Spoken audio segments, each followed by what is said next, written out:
Marcus Chen wiped grease from his weathered hands as the plasma bolt seared past his shoulder, close enough that he could smell his work coveralls singeing. The baby dragon, no bigger than a house cat, but with scales that shimmered like liquid, Starlight, cowered behind a stack of fusion cores in his repair shop on Kepler Station.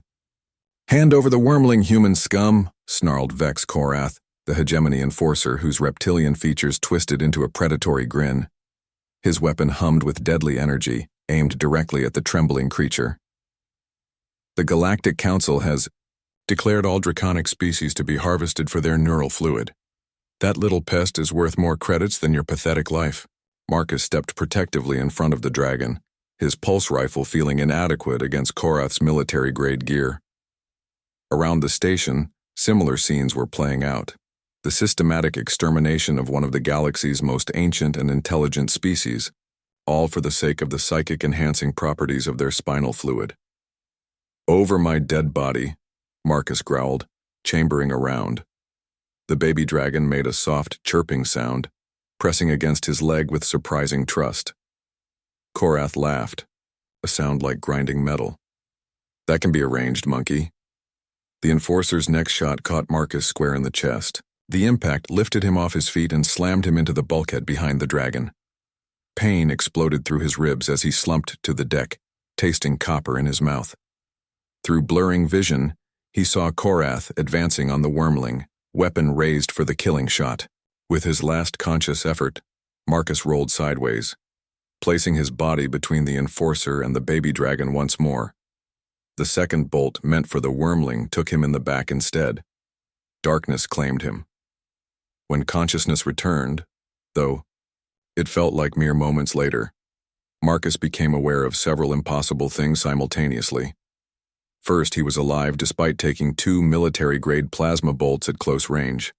Second, the air in his repair shop had become superheated, filled with the scent of ozone and something primal that made his hindbrain scream warnings about apex predators. Third, Vex Korath was screaming.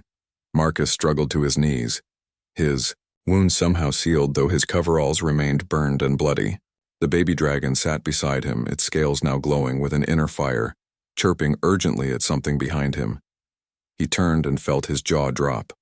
A being of terrible beauty filled his repair shop, or rather, seemed to exist both within it and beyond it, as if reality bent around her presence.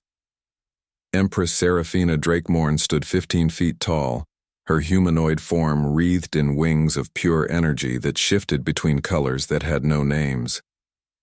Ancient beyond measure, powerful beyond comprehension, she was the last of the great dragon empresses who had once ruled star systems before retreating into the deep void millennia ago. Her eyes, twin supernovas contained within mortal flesh, fixed upon Korath with the intensity of stellar collapse.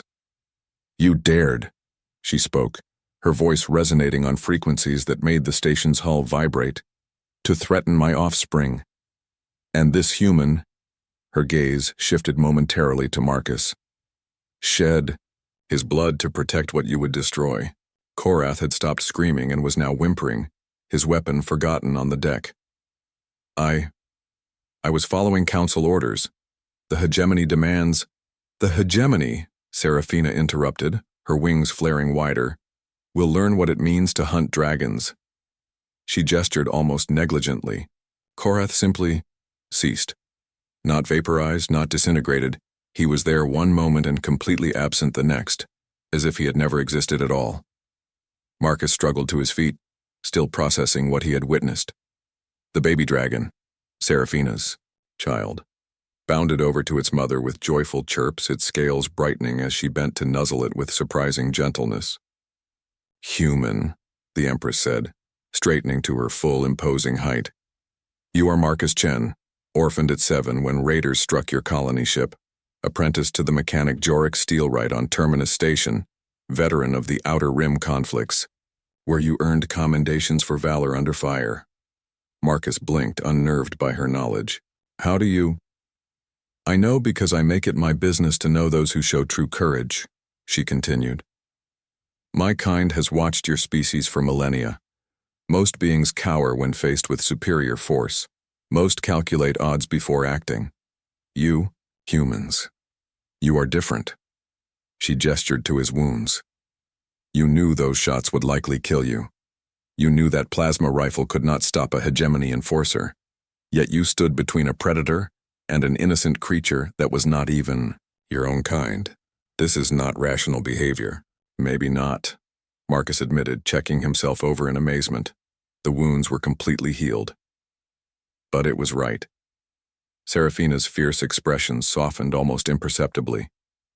Indeed, your species possesses something precious, a willingness to sacrifice for others that transcends self-preservation. This is why dragons have always held humans in particular regard. The baby dragon chirped and bounded back to Marcus, climbing up his coveralls to perch on his shoulder. It seems my child has chosen you as pack brother, Serafina observed with what might have been amusement. Very well. The hegemony's persecution of my kind ends today, but they are vast, and even I cannot be everywhere at once. She fixed Marcus with that stellar gaze. I offer you a choice, Marcus Chen. Return to your quiet life of repairing starship engines or stand with me as we teach the galaxy that some lines should never be crossed. My child will need a guardian who understands that courage is not the absence of fear. It is acting despite fear. Marcus looked at the baby dragon on his shoulder, then at its impossibly powerful mother, then at the scorch marks where Korath had ceased to exist.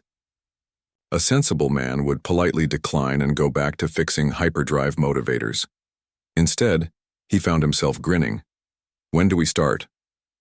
The dragon Empress smiled, an expression both terrifying and magnificent, and the stars themselves seemed to take notice.